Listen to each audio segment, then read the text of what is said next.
ये कहानी दिखाती है कि जब एक लड़के को सुपर पावर मिलती है तो उसकी खासियत ये होती है कि वह जो खुद महसूस करेगा वही दूसरों को भी महसूस करा सकता है। शुरुआत में वह इन शक्तियों को समझने और नियंत्रित करने की कोशिश करता है, लेकिन धीरे धीरे हालात उसके काबू से बाहर होने लगते हैं। क्या वह लड़का अपनी इस शक्ति का सही इस्तेमाल कर पाएगा? यह जानने के लिए इस वीडियो में बने रहिए। कहानी की शुरुआत होती है और हमें एक बूढ़ा आदमी नजर आता है जो एक कब्र के पास होता है। वह वहाँ किसी तरह का अनुष्ठान कर रहा होता है। इसी दौरान अचानक उसे एक जोरदार झटका लगता है जिससे वह दूर जाकर गिरता है। जब वह दोबारा उठता है तो उसे एहसास होता है कि उसका अनुष्ठान पूरा हो चुका है और उसे शक्तियां मिल चुकी हैं। अब सीन बदलता है और हम इस फिल्म के मुख्य किरदार कैली को देखते हैं। दरअसल कैली को एक अजीब बीमारी होती है जिसमें वह कागज खाने की आदत से ग्रस्त होता है। इस समय वह खरीदारी करने के लिए एक दुकान पर आया होता है। वहीं उसे उसके कुछ क्लासमेट मिल जाते हैं। वे कैली का मजाक उड़ाने लगते हैं। इसी दौरान वहां उसकी बचपन की दोस्त डोमिनी आ जाती है। वह उन लड़कों को रोकने की कोशिश करती है,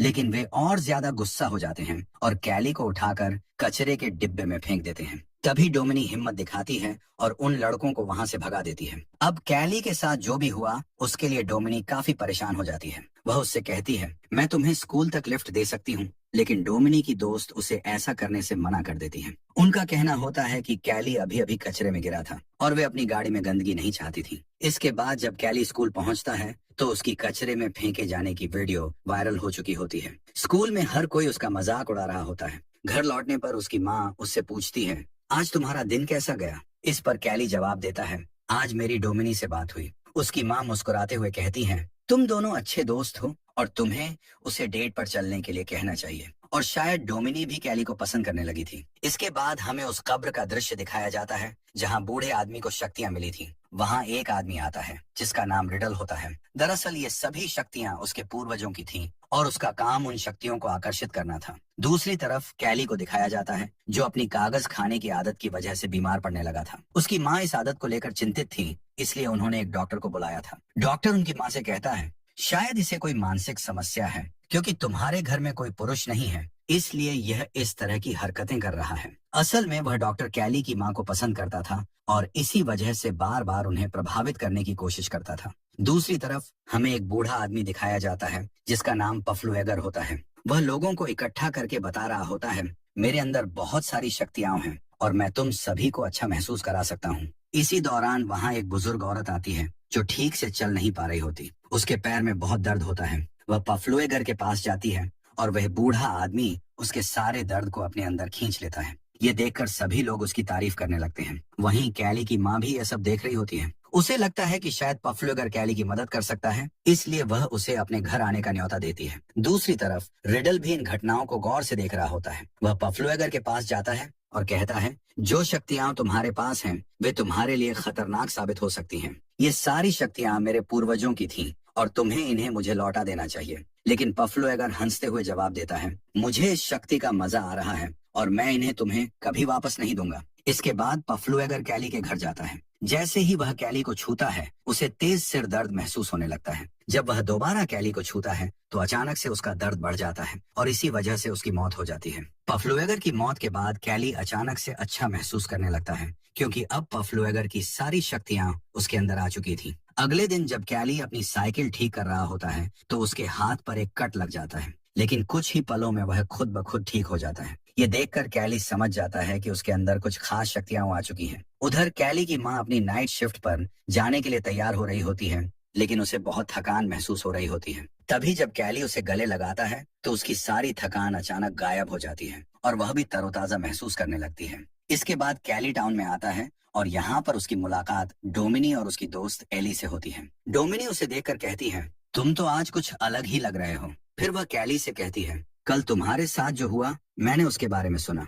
तभी पीछे से रॉकी आता है और फिर से कैली को परेशान करने लगता है। वह गुस्से में आकर कैली के पेट पर मुक्का मारता है, लेकिन इससे कैली को कोई असर नहीं होता। उल्टा रॉकी को खुद ही चोट लग जाती है। यानी अब अगर कोई भी कैली को चोट पहुंचाने की कोशिश करेगा तो चोट उसी को वापस लगेगी। ये देखकर रॉकी और भी ज्यादा गुस्सा हो जाता है और कैली के चेहरे पर मुक्का मारने की कोशिश करता है, लेकिन फिर से उसे खुद ही चोट लग जाती है। जब कैली ये सब देखता है तो वो बहुत खुश हो जाता है। वह रॉकी से मजाक में कहता है, भाई जब तुम्हारा मन करे तब मुझे मार सकते हो। ये सुनकर रॉकी गुस्से में वहां से भाग जाता है। घर जाते वक्त कैली एक जॉब की वैकेंसी देखता है और वह नौकरी ज्वाइन कर लेता है। रात में वह बहुत खुश होता है और अपनी माँ को सारी बातें बताता है। इसके बाद रॉकी अपने पिता को लेकर कैली के घर पहुंच जाता है। रॉकी के पिता गुस्से में कैली की माँ से कहते हैं, तुम्हारे बेटे कैली ने मेरे बेटे रॉकी को मारा है। इस पर रॉकी खुद कहता है, हाँ मुझे पता है। कैली की माँ ये सुनकर कहती है, मेरा बेटा नहीं बल्कि तुम्हारे बेटे ने मेरे बेटे को मारा है।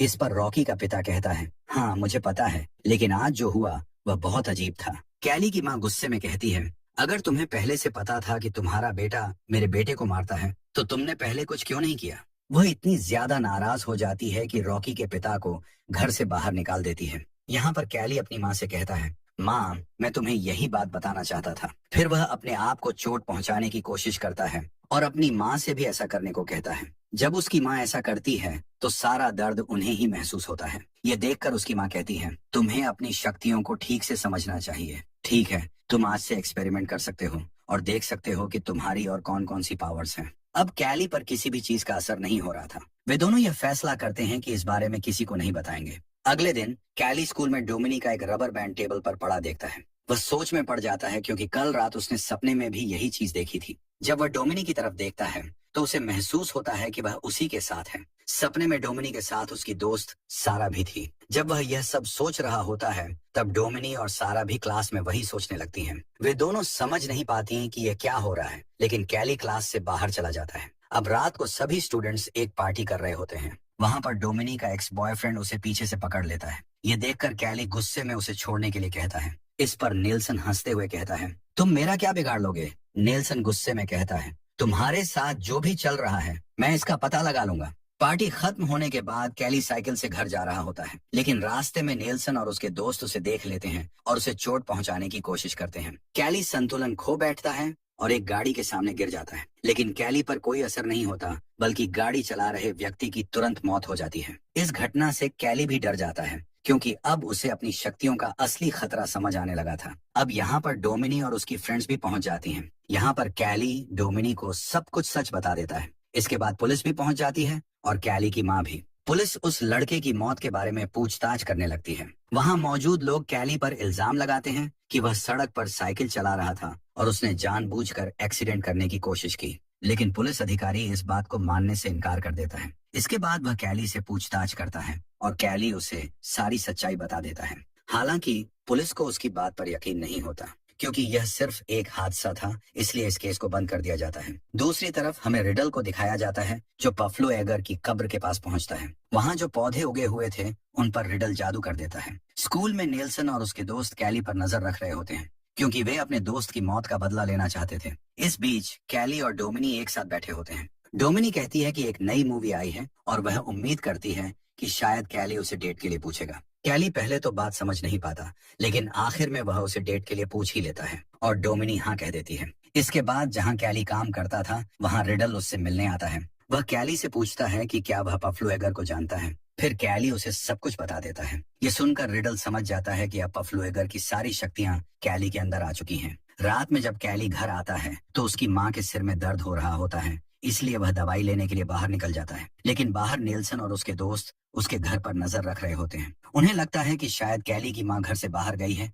और कैली अकेला है। वे अपनी गाड़ी से उसके ट्रेलर को लोहे की चेन से जोड़ देते हैं, जिससे ट्रेलर नीचे गिर जाता है। ट्रेलर गिरने की वजह से वहाँ गैस लीक हो जाती है। कैली की माँ बाहर निकलने की बहुत कोशिश करती है, लेकिन वह बाहर नहीं निकल पाती। तभी एक लैंप नीचे गिर जाता है और वहाँ आग लग जाती है। आग फैलने के कारण विस्फोट हो जाता है और कैली की माँ की जान चली जाती है। जब तक कैली वहाँ पहुँचता है तब तक आग पूरी तरह फैल चुकी होती है। पुलिस को लगता है कि कैली भी जल चुका है, इसीलिए वे उसे अस्पताल भेज देते हैं। लेकिन बाद में पुलिस अफसर को पता चलता है कि कैली को कोई चोट नहीं आई। इसके बाद शेरिफ से मिलने के लिए रिडल आता है। वह पुलिस अफसर से कहता है कि हमारे पूर्वजों की शक्तियां अब कैली के अंदर आ चुकी हैं और हमें कुछ करना पड़ेगा, लेकिन अफसर उसकी बात पर ज्यादा ध्यान नहीं देता। अगले सीन में कैली की माँ का अंतिम संस्कार दिखाया जाता है। वहाँ डोमिनी उसे सांत्वना देने के लिए आती है। जब सभी लोग चले जाते हैं तब कैली अपनी माँ की कब्र के पास जाता है। वहाँ एक पत्ता पड़ा होता है जिसे वह उठाता है और खाने लगता है, लेकिन जैसे ही वह पत्ता खाता है उसे अजीब सा महसूस होता है और वह उल्टी करने लगता है। दूर खड़ी सारा ये सब देख रही होती है। अब कैली की माँ की मौत के बाद ऑफिसर उसे हॉस्टल केयर में रखने वाले थे।